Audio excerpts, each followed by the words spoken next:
Good morning, good afternoon, good evening. One of them must be right, but I know why you decide to watch this. Of course, to hear me give this magnificent book a review. Yay!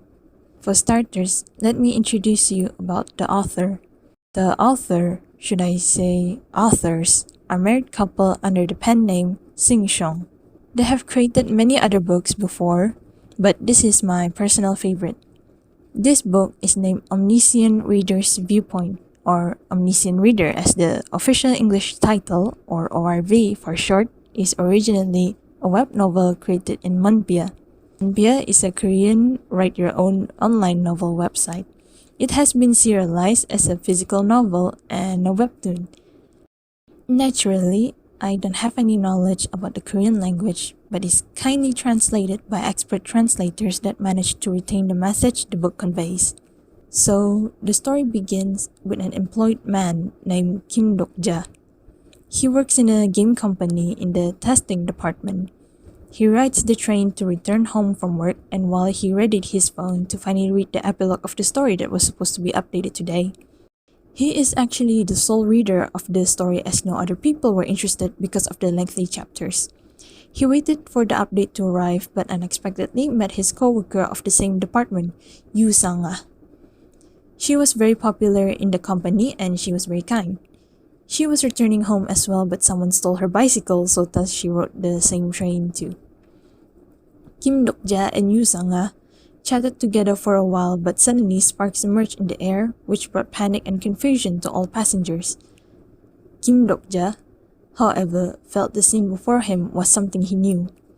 Then, a mysterious creature appeared and introduced himself as a dokebi. In Korean mythology and folklore, if I'm not wrong, dokebi, also known as Korean goblins, are nature deities or spirits possessing extraordinary powers and abilities that are used to interact with humans, at times playing tricks on them and at times helping them. Kim Dok-ja knew right away why he felt it was familiar, the scene in front of him. It was the same novel that he had read. The novel he had read for the past 10 years of 3,148 chapters, 3 Ways to Survive in a Ruined World, was becoming a reality, and he is going to utilize it to survive in this upcoming new world where he will begin his journey and perhaps encounter familiar faces and unforeseen people along the way. From my standpoint, this heart-wrenching, outstanding, fantastic, one-of-a-kind book had mercilessly grabbed my entire heart for the plot and story flow. I deeply love and care about it.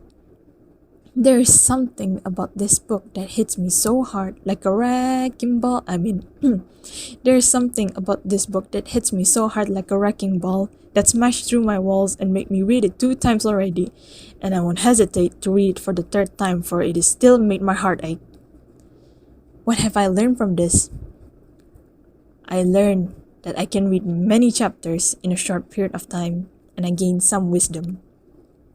I would highly recommend this book to anyone that is interested in apocalyptic world, fantasy, fiction, no romance allowed, uses all their brain cells, and the will to read 551 chapters of this.